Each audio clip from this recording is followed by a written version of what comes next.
When you're thinking about heading back to school, you're not just a student. You're a student and a parent, a student and a caregiver, a student and an employee, often all at the same time. So you need a school that can support all those ands. A school to help offer the confidence that, yes, this is hard, but it's totally possible.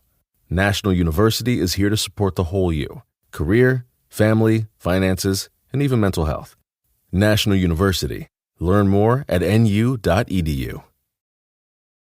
Your plans? Today it's dinner with the parents at your spot. We gotta come back here. Now, their spot. Or you're on the edge of your seat at the game. Come on, just one time. And it's the one.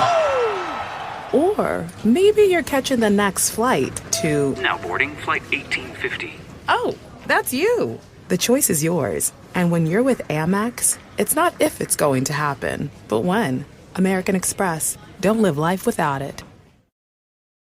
Hey guys, I want to take a minute to tell you about this amazing podcast called Maybe You're Like Me.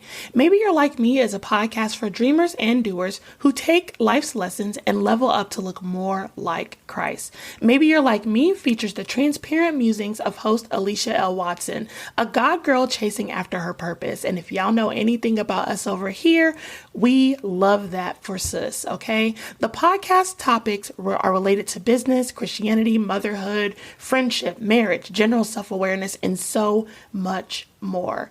Alicia is a creative entrepreneur, a wife, an author, a mother, and she's on a mission to embrace her dopeness and her imperfections at the same time. She is striving to discover exactly who God says that she is and to do exactly what God has planned for her life. And if you're like her, then you'll love this weekly podcast. The new season just released, and it's also so relatable. It's as if someone turned your own personal journal into a podcast. I want y'all to check out this trailer. Make sure you go and subscribe and listen wherever you get your favorite podcasts. Hey, beautiful people, maybe you're like me and you're ready for season 3 of the podcast. It's been over a year since I last turned on my mic, and I am so excited to be back, sharing with the same transparency, some new revelations, and lots of love that will hopefully remind us all that we have a greater purpose in the midst of this wild and crazy world. Last year had a lot of ups and downs for all of us, so I'm excited to reintroduce this space to grow closer to God and to one another in community. Check out this preview of what's to come, and in the meantime, make sure you subscribe, rate the show, and share it with your friends.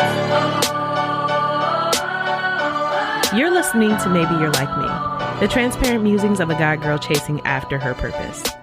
Maybe You're Like Me is a podcast for dreamers and doers who take life's lessons and level up to look more like Christ. We'll connect through super relatable stories, growing pains, and aha moments that most of us share, just not always out loud. I'm your host, Alicia Watson, creative entrepreneur, playwright, author, wife, mother, daughter of the King, and so much more. And I can't help but to think that maybe you're like me. I can say with confidence that God gave me my business, Ali Watson Media. He's not going to let it fail. He's not going to let it destroy me. He's not going to abandon me in it. And he's a steadfast resource of grace and favor and providence and sovereignty so that I don't mess it up. I can trust all of that. And God has used my business to grow me in ways that I would have not grown otherwise. Like how being the face of my brand led me through a whole process of dealing with my body image issues and dealing with the trauma I experienced being an overweight child. It was tough, but I'm healed and content with myself at every size now. I wrote a book about getting over my weight, and that has not only changed my perspective in my life, but it has done the same for some others. Even after this recent surprise weight gain, I had the best professional personal photo shoot to date because I was able to just be there in the moment and focus on what I was there to do instead of whether I looked too fat in the photos. I still shop and dress this body. I still walk around the pool and beach without a cover up. I'm not hiding or beating myself up about it. And that's crazy. I had a friend who bought a lemon of a house. Like, there were so many hidden things that were wrong with this house that they inherited from the previous owners. They did what they thought was right. They had 2 inspections, they did their due diligence, and it still ended up not being perfect. It ended up not being the best choice for them. And it really sucked because it was a bad decision. It was a headache to deal with, but eventually they got from under it. There was a process of repairing and replacing and bringing up to code, investing money they didn't expect to invest, and understanding rules and regulations and so much more. At the end of the day, they were wiser for it, though. And because of what they went through, they wanted to help others and ended up getting into real estate themselves. That's literally turning lemons into lemonade, because life is going to give you lemons. You cannot avoid it. You cannot avoid it. Overthinking shows that you don't believe that. You believe through your trying to work out every situation and outcome in your mind and in your life that you can somehow avoid the pain. The shame of making mistakes is something that goes hand in hand with overthinking, and it keeps us stuck.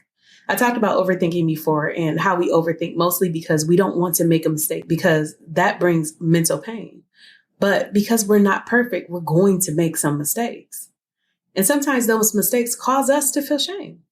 Sometimes we're ashamed of ourselves, and sometimes we're shamed by others for the mistakes we make. And when your mistakes and shames are public, it makes it even worse.